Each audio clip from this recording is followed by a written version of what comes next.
Hello and welcome to Mad About Sports for yet another live stream. And today is a very special live stream because I've got the founder of SportsKhabri. It is Akshata Shukla who's joining us because, as you all know, today's video is all about sports sponsorship. How does the big athletes land sports sponsorship? And if you are interested in sports management and stuff like that, how do you take your first career step as well? Welcome, Akshata. How are you doing? And we're pretty much excited to have you today. Thank you for having me, and hope you're doing well. Yeah, we're doing very well. I'm very excited for this stream, especially because this is very important contemporary world, the sports sponsorship and how does athletes land it. Because there's one aspect of the game which is the on-field things, but other aspect of the game is definitely what happens off the field in terms of a athlete's career. So actually, I'll straight up get to you because how did your passion for sports start? I mean, what has your journey been, especially growing up and everything else like that?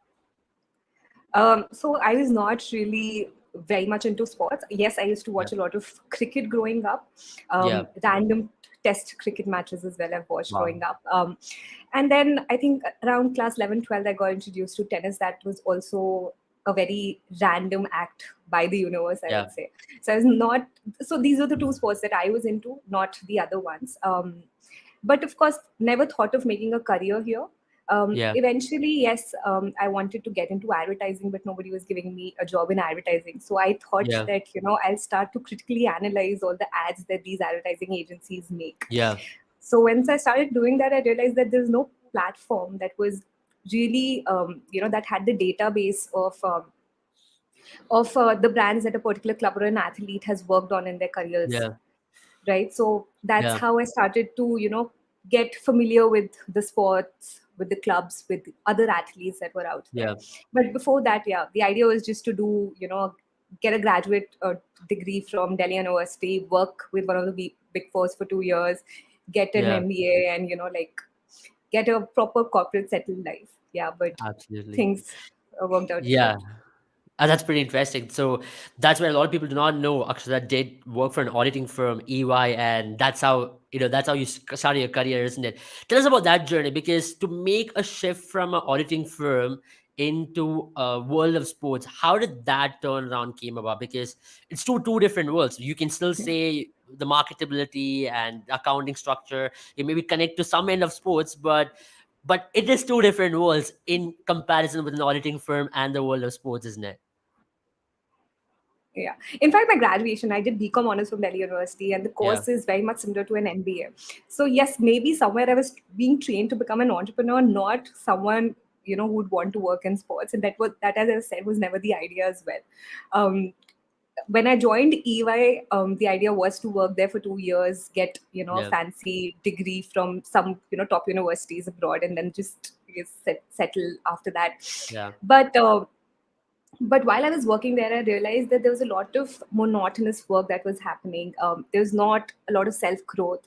There are there are designated structures in mm, these big corporates, right? So when you join them, you have to really just work in that particular structure. There's not enough room to experiment with your brain, with your mind, with your ideas. So after a while, when I realized that 1 year degree at that time, I don't know if it's still the rule. At that time, people did not try to at least leave an organization before completing a year. So as soon as I completed 1 year, exact 1 year, I left. I was like, I cannot work here anymore. I wanted to pursue advertising, but that was also not happening, unfortunately. So I did my mass communication. I studied from IMC journalism. yeah, After that, I landed up a job with Red FM. But somewhere I always wanted to become an entrepreneur. I did not really want to, work yeah, for someone else. That was not something that kind of inspired me. So I was yeah, simultaneously working on a blog and then picking up freelance work here and there. Nobody was giving the attention to that blog because what but automatically it just started to get a lot of viewership. Then the first job that I got in the world of sports was with Apne 11. It okay, was being run by Ratul Sethi, who is now the other partner in Sports Khabri. okay, So he sort of gave me that opportunity in the world of sports. We had to unfortunately shut that shop because of COVID. A lot of matches were not happening, right? So once that closed down, we decided to get into content side of things. And Yeah. because I already was working on something like this, there was a niche that we could easily tap on, which was the Yeah. sponsorship side of thing, which nobody Yeah. was doing. And somehow, not of even now, like, it's been 3 years since we started Sports Khabri. Even now, not a lot of brands are focusing on the content of sports sponsorships the way Yeah. we are doing. So luckily, we have been able to carry on with the niche. It's very important that you mentioned getting a niche, isn't it? Because a lot of people, especially when it comes to entrepreneur side of things as well, getting a niche is so important. You can get into a world where everybody's doing the same thing, but to have a niche and to absolutely establish it is the hardest thing. So when you went into sports coverage, talk to me about that journey. Like when you decided, okay, let's start a content based website, but let's have a niche on that. Was it challenging to start off with? Because there are a lot of sports websites, and especially during COVID times, as you mentioned, everybody were on the online platform. Everybody wanted to do streaming. Everybody wanted to start something of their own because time was in plenty. So how did that particular kickstart for you get about? Yeah. And we started in the middle of the COVID-19. September 2020 is when we officially started Sports Khabri. The team is also not really working from a set office. We all are working from our homes. I don't think there has ever been a situation where we all have come together and met together as well, right? Right from the beginning, as you said, having a niche is important. It kind of really, gives you that upper hand. But that is, of course, in the beginning, right? But as you keep going on, you realize that even in the niche, to get that kind of audience is not easy, Yeah. especially in the world of sports, where there are times when there are season break, right? Yeah. In the beginning, we had a lot of tennis content. So, like, for instance, right now Wimbledon is on, so we are getting good kind of engagement from across the world. But as soon as Wimbledon will go away, and before the football season starts, there will be a gap, and we'll also have to still struggle with the traffic again. So there are challenges of a niche content as well, but that you have to figure out. As soon as you start to expand the content around that niche, you will start to see results. um, Abs- as I said, that initially we did not really have competitors, but over the years, people have started to do something similar. Not so ours is the only platform still that's covering all sports. There are platforms that are coming up that are dedicated to specific sports. Um, Right. so yeah, so we have now some competition coming from them. Again, it's a Yeah. small organization right now. We are still, self-funded, so it's not that we have that kind of money to, put aside a bigger team. And content such as sponsorships needs regular Yeah. updates. Yeah. So for instance, Premier League content is updated every year. Right. For every club, we have to make changes every year, with IPL, with ISL, with individual athletes as well. So we have to do a lot of that, plus the regular news reports that go around the sponsorship world. So Yeah. yeah, so challenges are there, of course. I mean, it's great to have almost 60 people joining us. So, for some people as well, what to expect from sports coverage? I mean, you did mention about it's mainly on sponsorship. Can they also expect news on what is happening across sporting world other than just sponsorship? Or is it just focused on sponsorship? Maybe if I'm the first one to get into the website, what can I expect from it? So the main content, the niche is sponsorships. We are slowly getting into Indian football, but that is mostly our YouTube content. We are trying to create more content on Indian football because we realize that that's the need of the hour, and we need to create awareness as much as we can in our limited capacity. We are trying to do that. Yeah, so that's what we are trying to limit ourselves to. Of course, once you start, you want to do a lot of other things as well. Let's pick up that sport, let's pick up that sport, but um, after a while you realize that with limited resources you have to do justice to the kind of Yeah, sports that you have decided to pick up on your website. So right now we absolutely. are Formula One is one sport that we are covering at length, to an extent that we are doing Right. predictions and post-match reports and Yeah. other updates as and when they come. Esports are also something that we are trying to get into now. Apart from that, for other sports, we are mostly trying to do sponsors pieces. But on our Yeah. podcast, you'll see that we are trying to experiment with the content. Going ahead in the next season, we will also be coming up with more content on European football, hopefully. So Yeah. yeah. Yeah, absolutely. That's pretty exciting because the niche, especially Indian football, is one of the most exciting aspects of it. Because look, we've just won a SAF Cup and we are heading into World Cup qualifiers, and to have a channel completely covered, that's great work, Akshata. But let's get into sponsorship because today's discussion is all about sponsorship.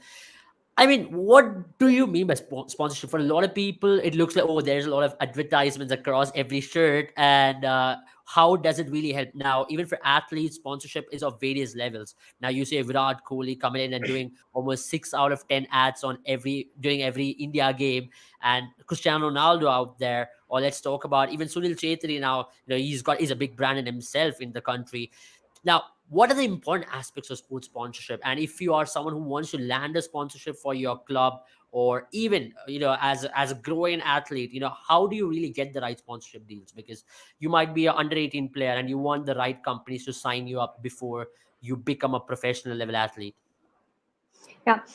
So to begin with, of course, Virat Kohli, Ronaldo, Messi, these are athletes that have established themselves. So right now they are enjoying a lot of brand deals. They have also, invested in many of these brands that they are working with. So the portfolio that they have is not something that we can compare when it comes to a new athlete who's just starting their career. So to begin with, sponsorships basically will help you in just surviving as an athlete or a club, right? So if you're an athlete, maybe if you're into football, a boot sponsorship is something that will help you. If you are into tennis, then racket sponsorship and a boot sponsorship is something that will be of help to you. Similarly for a club, if somebody can come and provide you with equipments or provide the team with jerseys, that is something that will at least help you in the beginning to cover up some of the costs that goes into it. Once you Yeah, start expanding, once you start reaching out, you can slowly tap into the market, see how you can associate with other brands, make sure that apart from the regular running, you can also provide them with some sort of benefit if they tie up with you. We also have to understand that it's a two-way street, right? yeah, A brand will not help an athlete or a club out of the goodness of their heart, which they usually yeah, do in the beginning, right? But yeah, in the long run, and I think this is where we go wrong. If we yeah, want to see the bigger picture, if you want to see where we are going in the long run, we have to make sure that it's a two-way exchange of like an athlete, of course, the athlete benefits from the sponsorship that they get from a particular brand, but the brand should also be able to get some sort of returns from that particular investment that they put into the athlete. yeah. So I mean, that's very interesting because for a lot of people, they're still unaware of like what happens, behind the scenes, or how do you really get about it. Because for a lot of brands, it's great to invest on an upcoming team. For example, uh, there's a new IPL team, and the success of the IPL team totally determines on how they go about next 5 years. And it could, we've seen with a lot of IPL teams, they come out about for 2 years and they go down, and the durability of a sponsorship deal is totally based on that particular 1 year in comparison with a lot of other IPL teams, which just become a big brand, unicorn companies by now. If I'm a brand, if I have to reach out to any of these teams, right now, what can I expect out of it? Are you looking at sudden success, or are you looking at a success over a period of 1 year, 2 year, or do you want a short-term success? Now, how does it work in the market, especially in modern context?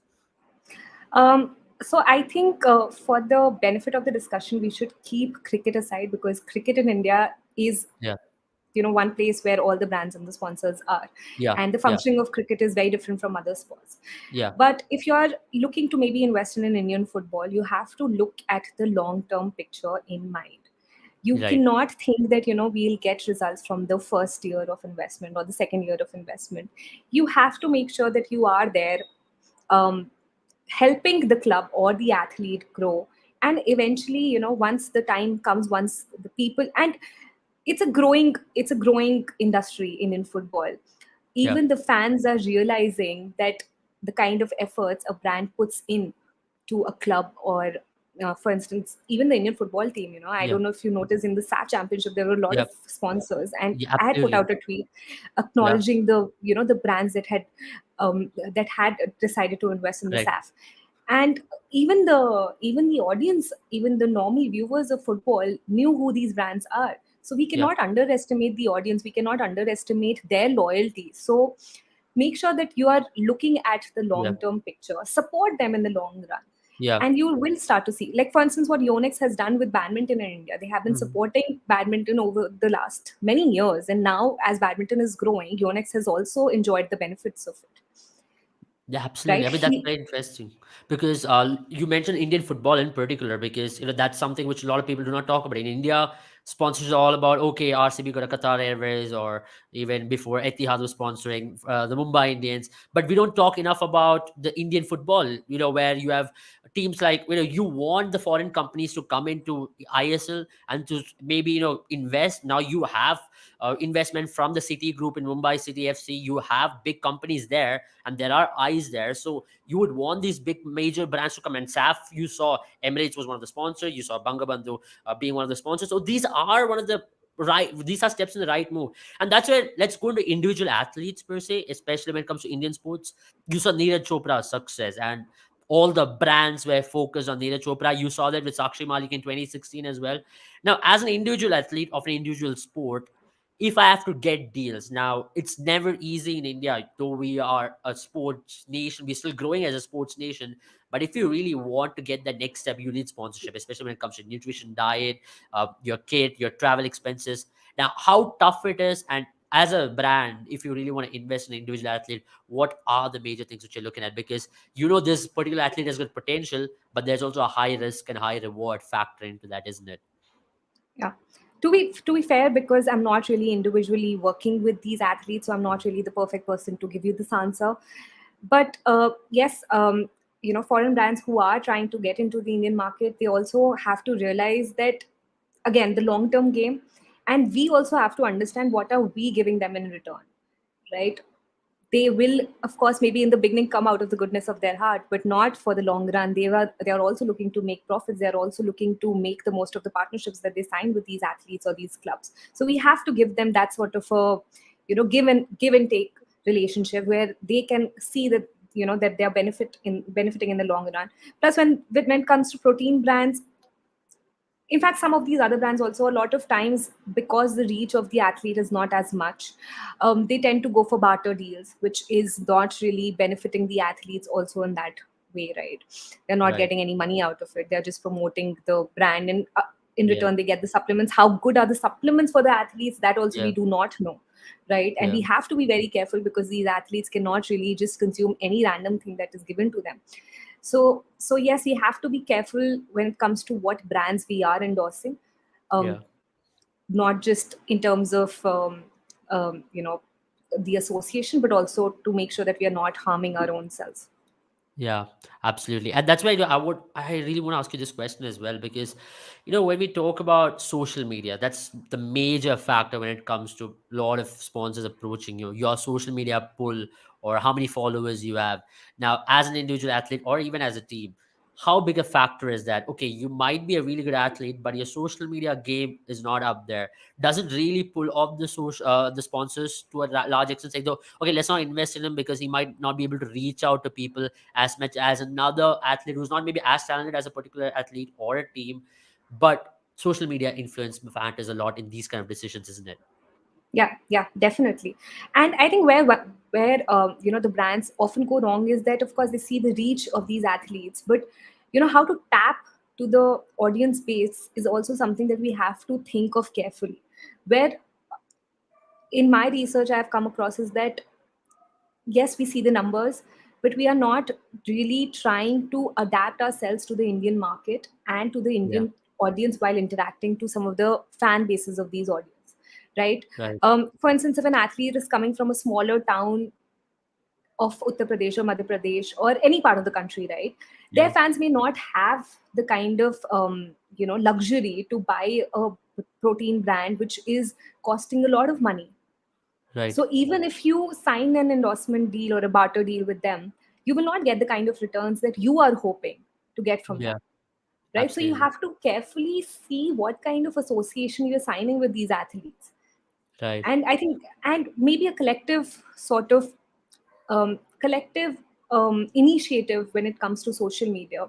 We do not see brands engaging with a couple of athletes together on social media. If you do that, Right. you'll see, a bigger reach, a bigger audience attention in that way.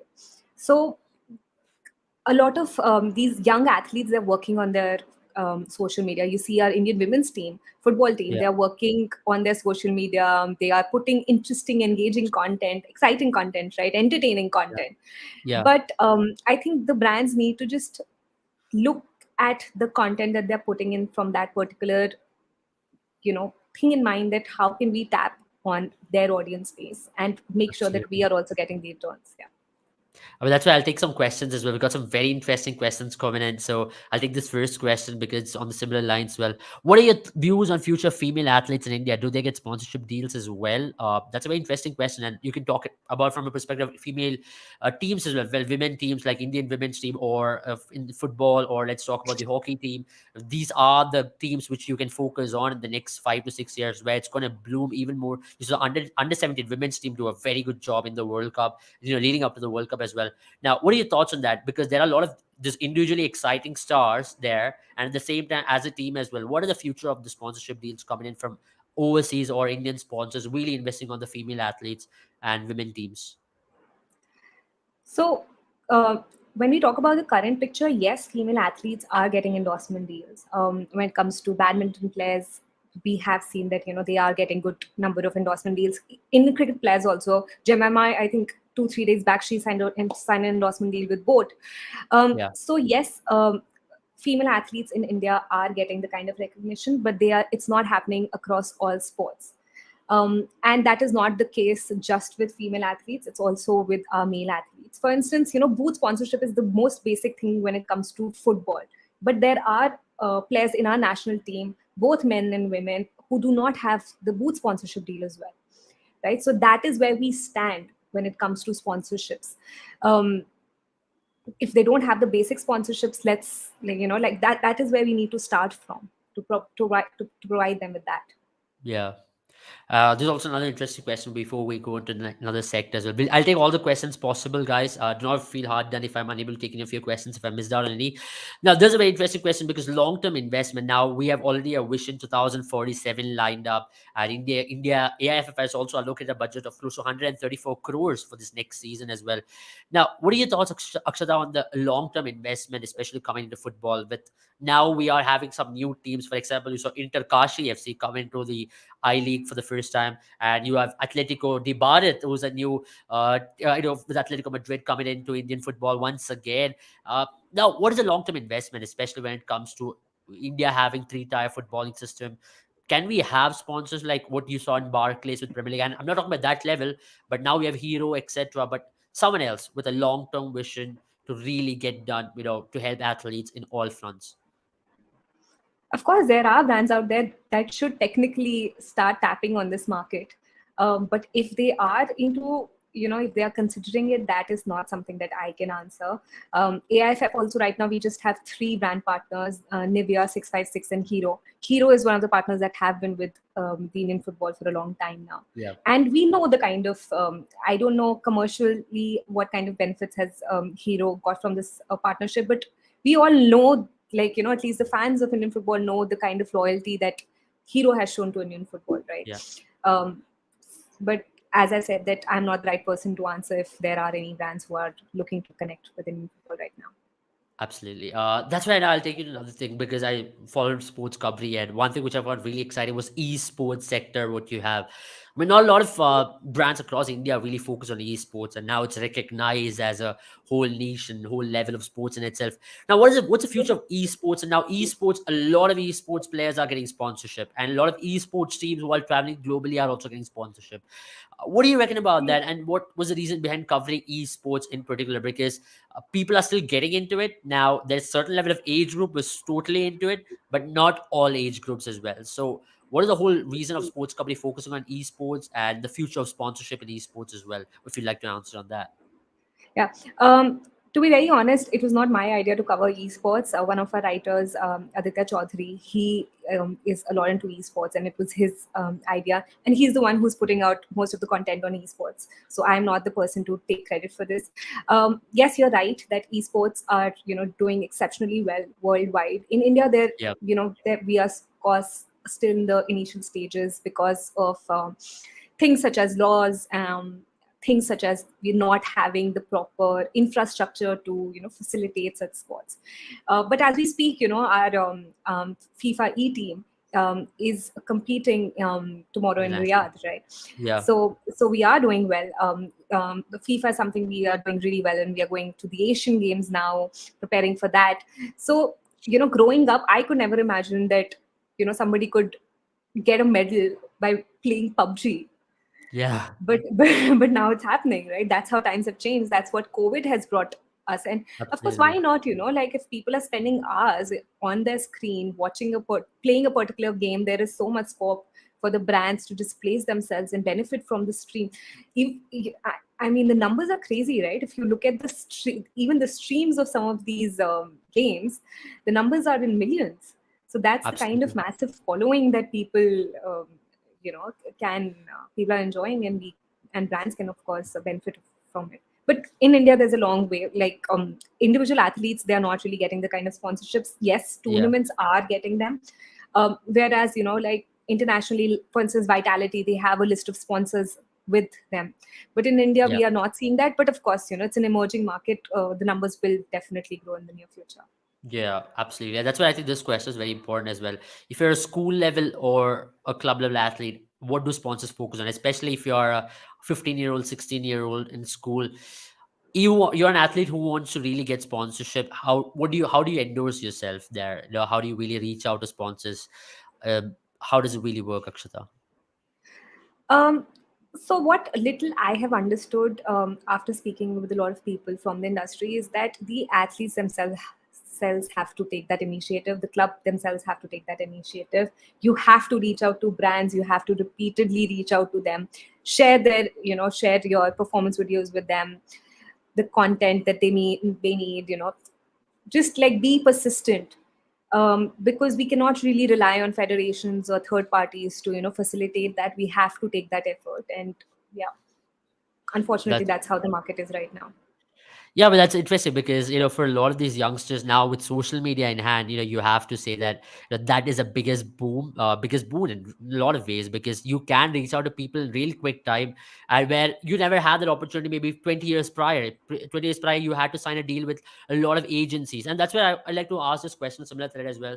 Now, how big a factor is agency in sponsorship? Now, as an individual, you can manage all yourself by your relatives or through a person you know very well, but there are also agencies who make you land all these big commercial deals. Now you talk about Virat Kohli, there's a cornerstone managing him. You talk about Messi, there's a company managing him. So all these brands, Jorge Mendes was managing a lot of these athletes for a longest period of time. Now you have these big agents, you have yourself and your family members. What is the best way? Now, do you give to agents because they know better because they have a lot of contacts, but you also don't want a lot of commission to be cut over there? Yeah, but as an individual, as an athlete, you have to focus on your game also. That's the most important thing to you. So you cannot constantly worry about commercials or how I'm going to make money or what brand am I going to sign, because that's Yeah, taking up your time, that's taking up your attention. So to have an agent by your side of course helps you. These agencies, they sometimes get collective deals where they have to sign up with multiple players. They of course firsthand are in touch with brands. They can understand what brand will fit a particular athlete, what kind of benefits can they get from them. So I would recommend that please pick up an agent or an agency depending on which stage of your career you are in. If you're just starting your career, maybe a JSW will not really sign you, a Cornerstone will not really sign you, right? So yeah, you'll have to, in that time, maybe pick up a smaller agent who will help you get the basic sponsorships that you will need in your career, yeah, and of course help you grow. Also, these agents are also not just looking after the sponsorship side of things, they're also looking towards the career side of your things, where they are making sure in football, for instance, that you're getting the clubs that you are wanting to work with, you're getting the info, you're not being cheated upon. Federations are also now making sure that that the rights of athletes are being protected. For instance, yeah. now FIFA is doing the agent exam. So only if you qualify that exam are you allowed to interact with athletes, right? Right. So that makes sure that people who are handling the athletes are educated enough. They know what they have to look after. The athlete will also know that, this person who's qualified, I can trust him or her. And let's be honest, a lot of times athletes are cheated by some of these agents, and that's why Right. rules and regulations are being put upon. So Right. yes, find an agent, but make sure that you connect with the agent. The agent understands your long-term goals.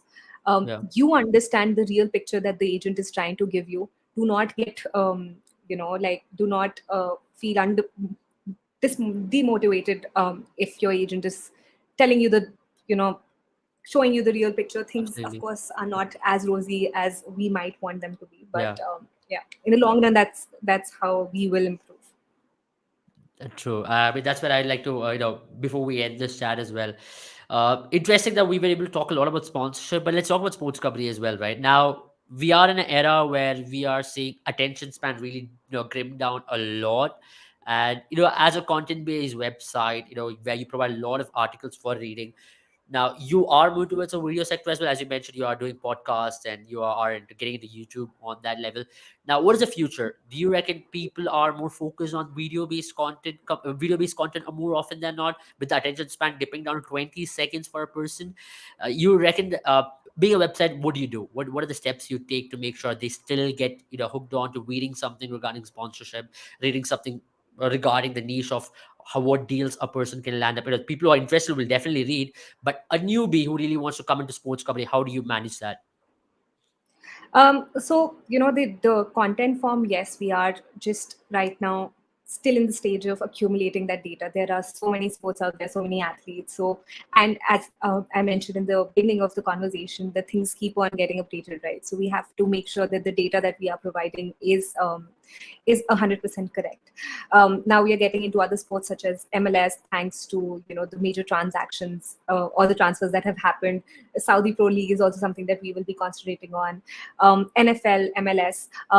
So yes, we have to expand on the content side of things, but we also now want to speak with brands and clubs and individuals about their journey on sponsorships. We already have had a conversation with a representative from Kodansha, Okay. Akiko Kamea. They have a global partnership with the club Liverpool, right? So how Yeah. they got into the deal, what are the benefits that they got from the deal. So Yeah. this is the kind of content that we want to now put into, so Yeah. that people can get, people, um, a lot of times people just but it comes to all of the people who are involved in the structure of sports, that we do not understand the real picture. We are always asking that why is this brand not doing that, or this person not doing Yeah. that. We have to understand the bigger picture, and to do that, the more conversations we have with people who are working in the industry, the Yeah. more helpful content we'll be able to get for the people who are regular viewers of Sports Company. True. And finally, for a lot of people who are watching, there are a lot of questions on sponsorship. What would you really like to advise people who really want to get into the area of sponsorship? And at the same time, being a female founder, what are the challenges and opportunities out there for an entrepreneur, female founders who really want to get into sports per se, to really maybe start a content-based website, or maybe get into sports agency, or to maybe land sponsorships as a female agent? How does it really go about, how does one really go about it, if you'd like to really advise some of our viewers, because we've got a lot of people really excited to know from you. Yeah, I don't think that you're a woman, so there will be less opportunities for you. Things are changing, times are changing, so we are making sure that things will improve, continue to improve. So do not keep that sort of fear in your mind that you'll get less opportunities if you're a woman. Yes, you'll have to fight a little bit harder, but eventually you'll get the success that you're looking out for. For the brands who are looking to get into sports, please think of long term benefits. Do not seek overnight results. Do not seek 1 year results, that we'll invest in a particular league or a club or a sports promoter and we'll just eventually see results. No, it's a long term game. Please only get into it if you can be Yeah. patient enough to be in that sport for the long period of time, and you will eventually start to see the results. There's no doubt about that. Yeah, that's very Yeah. interesting, because we have a last question as well. Just, can you start off by writing your own blog or YouTube channel, especially in content based side of things? Because is that the right way to go about it? Because it's now with a lot of reach, how do you advise the people who really want to get the content side of things as well? Because Sports Kabri is one of the websites who you really start with the content side of things. So before sponsorship, if you want to really get the content side of things, if you want to really establish your own, you reckon you can write your own blogs, then get recognition? Of course, associating yourself with the content, existing content platform will help, will also make sure that you're getting a regular source of income. But if you're not getting that kind of opportunity, please, even if you are getting that kind of opportunity, please start your own blog, please start your own YouTube channel. There's a lot of scope for content right now. In the last 2 3 years only, you'll see that a lot of YouTube content creators have come up who are working in Indian and European football in India, and the content and the fan base that they have is massive, right? So there's a lot of scope, and this is only when I'm talking about Indian football. There are other sports that are also emerging, and they do not have the kind of you know content that they deserve. So if Yeah. there is a sport, for instance, I can just say it here, there's no content creator in India that's working on NBA solely. So maybe if you Right. follow NBA, start creating content on that, create desi content on NBA, and as the sport rises in India, eventually 1 or 2 years later, you'll have that kind of a fan base, you'll have that kind of community which a brand can eventually benefit from. So identify the kind of content that you are you can relate to, and create something on those lines. And don't shy, please don't feel shy if you think that you'll make grammatical errors, or you might not look as pleasing on YouTube. It takes time.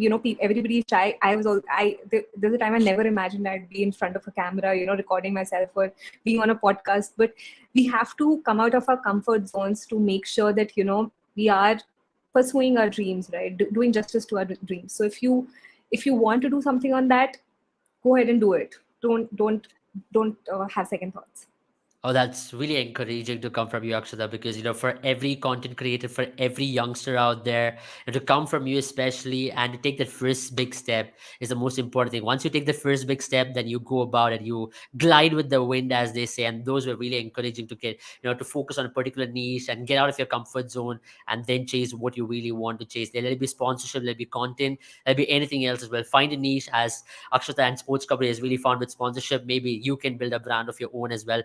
But it was pleasure talking to you, Akshata, for the last 35 odd minutes. It was lovely taking some of the questions as well. It was great to know regarding sponsorships and the whole world behind it, because it's a big world out there with teams, athletes, smaller leagues, bigger leagues. Wonderful taking all that up, and thank you for answering all of that, Akshata. It was pleasure.